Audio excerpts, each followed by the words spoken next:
रिश्तों की बुनियाद विश्वास पे टिकी होती है। यदि रिश्तों में विश्वास ना हो तो फिर वो उन रिश्तों के कोई मायने नहीं होंगे। आज की जो सच्ची घटना मैं आपको सुनाने जा रहा हूं, इस सच्ची घटना में एक व्यक्ति अपनी पत्नी से दुखी हो जाता है, परेशान हो जाता है, उसका कत्ल कर बैठता है। कत्ल करने के बाद जब लाश को ठिकाने लगाता है तो इस बात की गूंज पूरे हिंदुस्तान में गूंज जाती है। हालांकि वो व्यक्ति लगभग 23 साल तक जेल में रहता है और जेल से बाहर निकलने के बाद जब वो आम लोगों की तरह घूम रहा था, तब एक पत्रकार ने उसे सवाल पूछा कि क्या तुम्हें डर नहीं लगता, क्या तुम्हें याद नहीं आती जो तुमने किया है। वो कहता है कि जो मैंने किया है वो बहुत गलत था। तभी पत्रकार एक सवाल और दाग देता है। वो कहता है कि तुमने अपनी पत्नी के कितने टुकड़े किए थे, बस इतना पूछना था। और वो खामोश हो जाता है, शांत हो जाता है। लेकिन हजारों अखबारों के पन्ने, टेलीविजन, सोशल मीडिया, तमाम ऐसी जगह हैं जहां पर उस टुकड़ों के बहुत सारे अंश आपको आज भी देखने को मिल जाएंगे। इस कहानी का जब नाम सामने आ जाता है तो लोगों के अंदर से सिरहंसी पैदा होने लगती है, लोग डरने लगते हैं। वो व्यक्ति डरता है या नहीं डरता है, लेकिन उस व्यक्ति को देखकर आज भी दिल्ली में लोग खौफ खाते हैं। आदाब, नमस्कार, सत श्री अकाल। मैं उस्मान सैफी। आज की जो सच्ची घटना मैं आपको सुनाने जा रहा हूं, ये सच्ची घटना है राष्ट्रीय राजधानी क्षेत्र दिल्ली की। दरअसल बात कर रहा हूं 2 जुलाई 1995 की रात, लगभग 11 बजे के आसपास का वक्त रहा होगा। कनाट प्लेस के पास एक रेस्टोरेंट है, बगिया रेस्टोरेंट। दरअसल वहां से बहुत तेज आग की लपटों की कुछ रोशनी सी दिखाई दे रही थी। पास में ही उसके थोड़ा सा फासले से एक सब्जी बेचने वाली महिला, जैसे ही उसकी आंखें खुलती हैं और अपनी आंखों से देखती है कि रेस्टोरेंट से बहुत तेजी के साथ आग लग रही है और धुआं निकल रहा है। ऊपर एक टेंट है और टेंट में भी कहीं ना कहीं आग लग जाती है। और जैसे ही वो आग को देखती है, तुरंत वो उठती है और इधर उधर दौड़ने लगती है। दिल्ली का माहौल था, वहां लोग एक दूसरे से ज्यादा परिचित नहीं होते हैं, एक दूसरे के ज्यादा मामलों में हस्तक्षेप नहीं करते हैं। लेकिन बात भी ये काफी पुरानी है। वो इधर उधर दौड़ रही थी, भाग रही थी, तभी उसको एक पुलिस वाला दिखाई देता है और उस पुलिस वाले के पास जाती है, दौड़कर कहती है कि सर देखो, फला एक रेस्टोरेंट है, वहां पर आग लग गई है, आप जल्दी से चलो।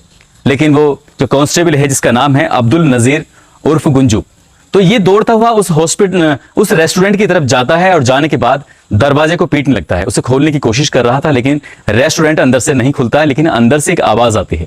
वो कहते हैं कि क्या बात है, क्यों इतने जोर जोर से चिल्ला रहे हो, होटल पूरी तरह से बंद हो चुका है, अब किसी को खाना वाना नहीं मिलेगा। तो पुलिस वाला कहता है कि मैं पुलिस वाला हूं, मैं खाने के लिए नहीं आया, बल्कि आपके होटल में आग लग रही है, उस आग को देखने के लिए आया था। एक महिला ने मुझसे शिकायत की, यही सब देखने के लिए आया था। मैं देखना चाहता हूं कि अंदर आखिरकार क्या हुआ है। तभी अंदर से आवाज आती है, परेशान होने की जरूरत नहीं है, यहाँ कोई आग नहीं लगी, बल्कि हमारी अपनी खुद की पार्टी की जो बैनर, पोस्टर या कुछ बेकार के सामान हैं, हम उनमें आग लगा रहे हैं, इसलिए तुम अपने घर चले जाओ या अपनी ड्यूटी करो। वो पुलिस वाला वहां से चला जुड़ जाता है, लेकिन उसके दिमाग में, उसके मन में एक शंका थी कि कुछ ना कुछ तो गड़बड़ है। तभी वो उधर की तरफ जाता है जिधर आग की लपटें थीं। लगभग 8 फुट की दीवार थी और किसी तरकीब से वो 8 फुट की दीवार को फांद कर अंदर जब कूदता है तो वहां एक तंदूर है और तंदूर के पास खड़ा होकर एक व्यक्ति लगातार घी डाल रहा था। उसके अंदर घी डाल रहा है और आग की लपटें बहुत तेजी के साथ उठ रही थी, बहुत शोले बहुत ऊपर आसमान की तरफ जा रहे थे। जब वो पुलिस वाला उसको डांटता है, फटकारता है, वो उससे कहता है कि यहां आग लग रही है और तुम घी डाल रहे हो, ये क्या बात हुई, इसे बंद करो। तो वो कहता है कि साहब कुछ सामान है खराब, उसको मैं जलाने की कोशिश कर रहा हूं। हमारे जो साहब हैं वो कांग्रेस पार्टी के बड़े नेता हैं और उन्हीं का ये रेस्टोरेंट है और इसी उनका ही कुछ सामान है, उसको मैं जला रहा था तंदूर के अंदर। लेकिन जब वो तंदूर के अंदर आग में घी डाल रहा था तो उस घी की वजह से, उस आग की वजह से, उसके अंदर जलने वाले सामान की वजह से कुछ दुर्गंध आ रही थी और वो दुर्गंध सामान्य नहीं थी। तभी वो पुलिस वाला अपने डंडे से उसके अंदर झांकने की कोशिश करता है, देखने की कोशिश करता है। तभी तंदूर के अंदर से एक पैर था जो कि छूटकर अलग होकर एकदम से नीचे गिर जाता है, जहां पर लकड़ियां लगाई जाती हैं वहां पर। और जैसे वो पैर को देखता है तो वो कहता है कि ये तो शायद मीट है। तभी वो व्यक्ति जो आग लगा रहा था, घी डाल रहा था, वो कहता है कि साहब ये बकरा है, इसमें बकरा हम तल रहे हैं, बकरे को इसमें सेक रहे हैं। तो वो कहता है कि पूरा रेस्टोरेंट बंद हो चुका है, तुम्हारा मालिक कुछ और कहता है, तुम कुछ और कहते हो और तंदूर के अंदर कुछ और है, जरूर कुछ ना कुछ गड़बड़ है। तभी वो जैसी दीवार कूद के अंदर आया था, पुलिस वाला डर की वजह से दीवार कूदकर वापस वैसे ही भाग जाता है और वहां से अलग जाने के बाद तुरंत ही पुलिस को वायरलेस करता है और लगभग रात का 1 बज जाता है। 1 बजे तक पुलिस दौड़ते हुए, आसपास के लोग जब वहां पहुंचते हैं तब यहां से वो व्यक्ति जो होता है अंदर रेस्टोरेंट का मालिक, यहां से भाग जाता है। नाम है सुशील शर्मा। सुशील शर्मा को मौका मिलता है, वो भाग जाता है। लेकिन पुलिस वाला यहां पर एक काम जरूर करके गया था, जो आग थी उस आग को पानी से बुझा जाता है ताकि उसमें आग ना लगे। और फिर वही वाला जो व्यक्ति है जो अंदर आग लगाने की या घी डालने की कोशिश कर रहा था, वो व्यक्ति उसको भागने का मौका नहीं मिलता। बाहर जो उसका कांस्टेबल है या होमगार्ड है वो भी अंदर आ जाता है, पुलिस वाले या और लोगों की मदद से उस व्यक्ति को गिरफ्तार कर लिया था, पकड़ लिया जाता है। तभी पुलिस वाले भी वहां पर आते हैं और पुलिस वाले जब आते हैं तो तंदूर के अंदर से जो डेड बॉडी है, लाश है, उसको बाहर निकाला जाता है। तो लाश लगभग 80% ये कहें या 70% झुलस चुकी थी, जल चुकी थी। अब वो लाश किसकी है, मरने वाला कौन है, किसने किसको मारा है, बहुत सारे सवाल थे। इस सवालों के जवाब जानने की जब कोशिश करते हैं तभी पुलिस वाले उस लाश को कब्जे में लेकर सीधा लेके जाते हैं मोर्चरी में। वहां पर उसका पोस्टमार्टम कराया जाता है और पोस्टमार्टम कराने के बाद उसकी एक अंगूठी के माध्यम से पता चलता है कि ये लाश किसी महिला की है। महिला की लाश के बारे में जब पता चलता है तभी एक व्यक्ति आता है, उसका नाम है मतलूब करीम। मतलूब करीम आकर पुलिस वालों से बातचीत करता है, कहता है कि साहब हो ना हो ये मरने वाली नेहा साहनी है, मेरी दोस्त है, हम दोनों जाकिर हुसैन कॉलेज में साथ पढ़ते थे, वहीं हम दोनों की दोस्ती हुई थी। और ये कोई और नहीं बल्कि सुशील शर्मा है, उसकी पत्नी है, जिसका बगिया रेस्टोरेंट है, जिसका कनाट प्लेस के पास रेस्टोरेंट है, जो कि बहुत मशहूर है, जो कि यूथ कांग्रेस का प्रेसिडेंट भी रह चुका है। वो व्यक्ति है सुशील शर्मा, उसकी पत्नी है। अब पुलिस वाले सुशील शर्मा की तलाश में जुट जाते हैं, उसको पकड़ने की कोशिश कर रहे थे, लेकिन सुशील शर्मा दिल्ली से कहीं बहुत दूर जा चुका था, उसको तलाशने की सारी कोशिशें नाकाम हो रही थी। अब ये जो व्यक्ति है जो आग में घी डाल रहा था, जो तंदूर में घी डाल रहा था, उसको पकड़ा जाता है और उस व्यक्ति का नाम है केशव। केशव से जब पूछताछ की जाती है, केशव से जब बातचीत की जाती है तो केशव वाकई चौंकाने वाले खुलासे करता है। वो उसकी बात सुनने के बाद पुलिस के अंदर भी सिरहंसी पैदा हो जाती है और यही बात जब पूरे देश में अखबारों के माध्यम से पता चलती है तो देश का हर एक व्यक्ति सिहर जाता है, परेशान हो जाता है, ये सोचकर कि कोई भी इंसान आखिरकार इतना हीनियस, इतना निर्दयी कैसे हो सकता है। दरअसल कहानी शुरू होती है 2 जुलाई की शाम लगभग 6 बजे के आसपास, जब एक व्यक्ति जो यूथ का प्रेसिडेंट रह चुका है, कांग्रेस का बड़ा नेता है, जिसका नाम सुशील शर्मा है, जो कि दिल्ली की एक गोल मार्केट है जहां पर सरकारी फ्लैट बने हुए हैं, उस सरकारी फ्लैट में वो आता है और आने के बाद उसकी बीवी वो फोन पर बातचीत कर रही थी। जैसे दरवाजा बाहर से खटखटाता है, आवाज लगाने की कोशिश करता है, दरवाजा खुलने से पहले उसको बातचीत की आवाज आ रही थी, तभी वो व्यक्ति अपनी पत्नी को आवाज लगाने की कोशिश करता है। पत्नी फोन को तुरंत रखती है, लैंडलाइन फोन होता है, सीधा दरवाजे पर पहुंचती है और खोल देती है। उसका पति सुशील शर्मा अंदर आता है और अंदर आने के बाद अपनी पत्नी से बोला तुम क्या कर रही थी। वो कहती है मैं कुछ नहीं कर रही थी, वैसे किसी काम में लगी हुई थी। वो कह रहा था कि शायद तुम किसी से फोन पर बातचीत कर रही थी, हो ना हो। लेकिन उसकी पत्नी इस बात को डिनाई करती है, मना करती है कि मैं किसी से बातचीत नहीं कर रही थी, मैं तो अपने काम में उलझी हुई थी, काम में बिजी थी। जब यही बात बार बार दोनों पति और पत्नी आपस में बातचीत करने की कोशिश कर रहे थे, इसी बीच में पति और पत्नी के बीच में कहासुनी शुरू हो जाती है। कहासुनी किस वक्त मारपीट में बदल जाती है इस बात का पता ही नहीं चलता है। यहां सुशील शर्मा को इतना गुस्सा आता है कि वो जल्दी से अपने घर के अंदर जाता है और जहां सेफ अलमारी में उसकी खुद की लाइसेंसी रिवॉल्वर रखी हुई थी, उस रिवॉल्वर को लाता है और अपनी पत्नी के ऊपर तान देता है और कहता है कि किससे बात कर रही थी, मैं उसका नाम जानना चाहता हूं, यदि तुमने नहीं बताया तो मैं तुम्हारे यहीं के यहीं खत्म कर दूंगा। अपनी पत्नी से जब पत्नी नहीं बताती है तभी वो अपने उस लैंडलाइन फोन को रिडायल करता है और रिडायल करने के बाद एक आवाज आती है, हेलो कौन बोल रहा है। इधर से वो शांत रहता है, लेकिन उधर से आवाज आती है कि मैं बात कर रहा हूं मतलूब करीम। जैसे ही मतलूब करीम का नाम आता है वो अपनी पत्नी को लेकर इतना गुस्से में आ जाता है सुशील शर्मा, तुरंत ही नेहा साहनी के ऊपर जब गोली चलाता है तो गोली छिड़क जाती है और सीधा जाकर दीवार में लगती है और दीवार में लगने के बाद फिर एक और गोली चलाता है, वो नेहा साहनी की गर्दन पे लगती है, फिर एक और गोली चलाता है, तीसरी गोली नेहा साहनी के भेजे में लगती है और उसकी वहीं हाथों हाथ मौत हो जाती है। मौत होने के तुरंत बाद उसको होश में आता है सुशील कुमार कि उसे लगता है कि यार कुछ ना कुछ तो गलत हुआ है, शायद ये नहीं होना चाहिए था। वहीं पास में बैठा रहता है, पास में बैठकर सोचता है कि आखिरकार करूं तो क्या करूं। लगभग आधा घंटा बीतने के बाद तब उसे पूरी तरह से लगता है कि अब मुझे इस लाश को ठिकाने लगाना चाहिए।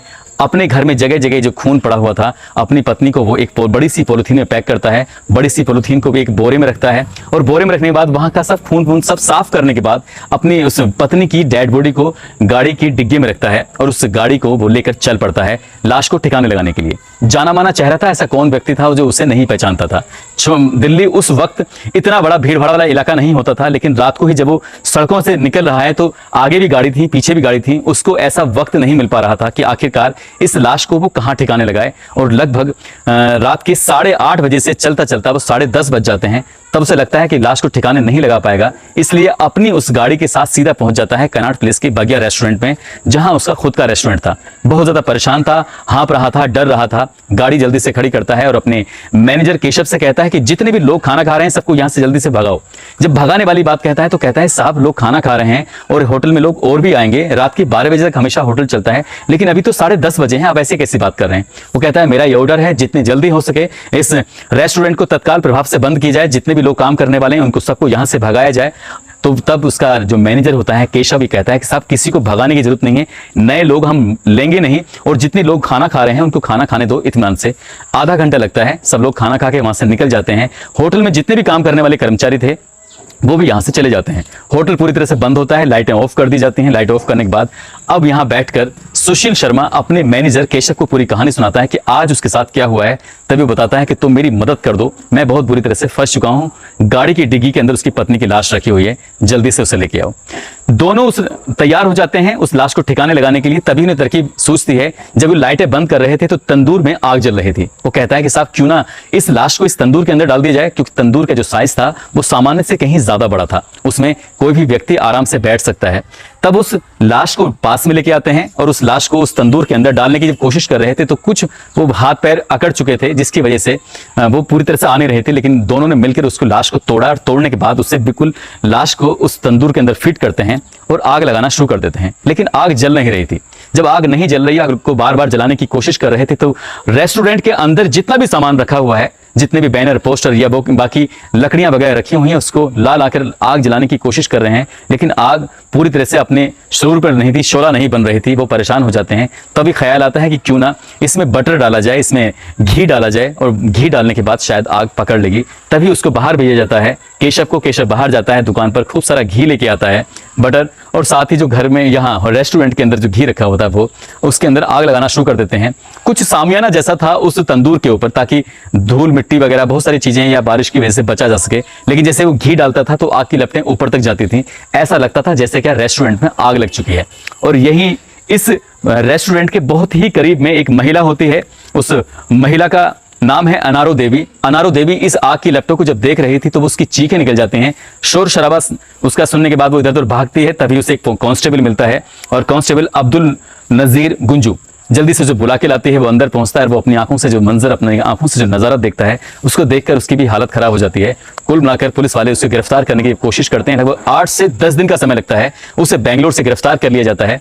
हालांकि वो पुलिस से बचने के लिए, कानून से बचने के लिए, कोर्ट से बचने के लिए बड़े दाव पेच चलाने की कोशिश करता है। इस बीच कई आईपीएस और आईएएस ऑफिसरों के संपर्क में था, उनसे भी कुछ रास्ता निकालने की कोशिश करता है। दिल्ली में कांग्रेस की सरकार थी, बड़े बड़े नेताओं के संपर्क में आने की कोशिश करता है। बंबई भी जाता है, चेन्नई भी जाता है, लेकिन उसे बचने का कोई रास्ता नहीं मिलता। आखिरकार पुलिस उसे गिरफ्तार करती है और गिरफ्तार करने के बाद बहुत कम समय में उसके खिलाफ गंभीर चार्जशीट लगाई जाती है। और चार्जशीट लगाने के बाद लगभग 5 साल के बाद, नहीं 5 नहीं, लगभग 8 साल के बाद निचली अदालत का सन 2003 में फैसला आता है और अदालत ये फैसला सुनाती है कि इस व्यक्ति जिसका नाम है सुशील कुमार शर्मा, इसको ताजा हिंद दफा 302 के तहत और लाश को जिस तरह से इसने ठिकाने लगाया था, rare of the rare case मानते हुए इसको फांसी की सजा का हुक्म सुनाया जाता है। साथ ही जो उसका मैनेजर होता है केशव, उसको 7 साल कड़ी मशक्कत, यानी कि उसे जेल में रहकर बहुत सारा काम करना होगा, उसको इस तरह की सजा सुनाई जाती है।